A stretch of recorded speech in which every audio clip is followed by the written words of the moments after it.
I've had a few people ask me about how to fit the double bridle on their horse. Horses are actually really particular about how they want these bridles fit, and it does take a long time to figure out the best recipe that works for your horse. So the first thing that I usually do is whatever size snaffle my horse is in. This horse wears a 5-inch snaffle. My Weymouth, my curb bit, is going to match the size of his regular snaffle. So he's wearing a 5-inch. And so I don't know how close you can see this, but his lips are right up against the sides of the curb.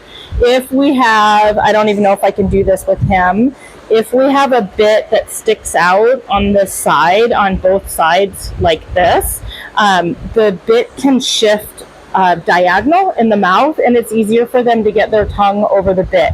Also, if your Weymouth is too wide for the horse, their lips can actually get pulled into that space, and they can get pinched in their lips here. And you've got so much metal in such a small space, it's really important to have these bits be the right size. For my bridoon, the difference between a bridoon and a snaffle is the ring on the bridoon is going to be much smaller.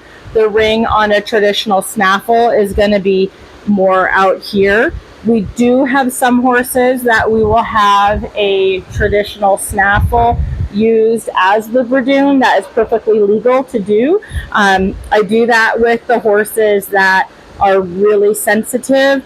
I would do that with this one because he's a super sensitive horse, but the reason I don't is he has such a small head. I can't find bridles that fit him. This is a cob bridle, and we've already shortened the cheek pieces on it, and his normal snaffle is actually a bridoon. I showed him in a bridoon instead of a traditional snaffle through 4th level.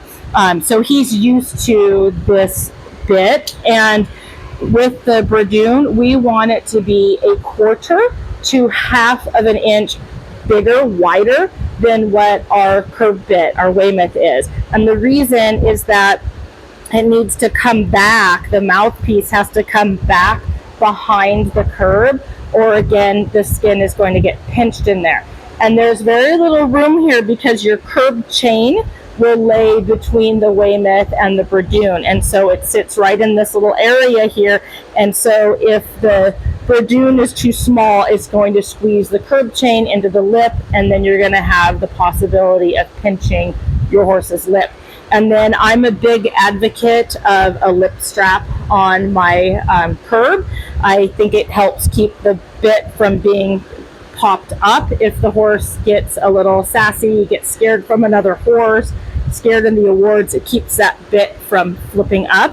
And then the other thing we think about with the fit is the noseband has to be high enough that we have room behind the bits for the cheek, again, to not get pinched.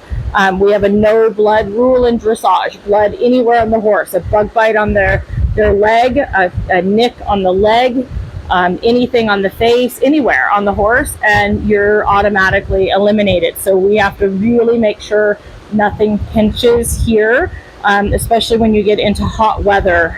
Their skin has less hair on it in the summer, and so they're a little bit more likely in your summer months to end up losing the hair here and getting an abrasion or a pinch. So we have to make sure we have enough room between the bits and the noseband.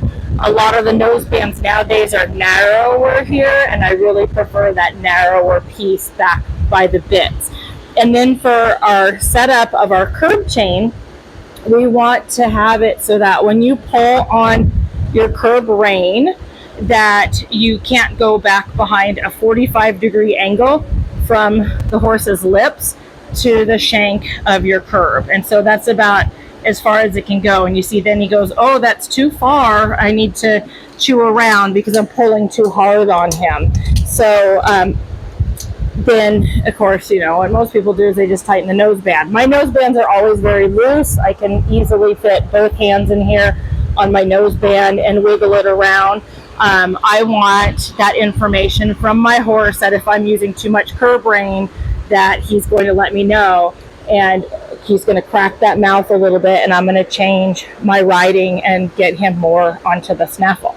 So those are just some things to think about with how you're fitting these bits on the horse.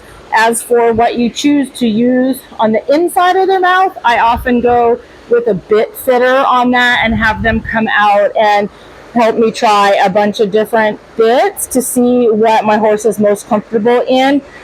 Fortunately, I have a huge trunk full of every style of bit that they've made, and so I just found the gentlest curb that seemed to fit the contours of his mouth and put his regular Verdun on that I use as a snaffle, and he was pretty happy right away, so I got lucky. So play around with that with the fit of your double bridle, and again, everything should be kind of pretty snug here.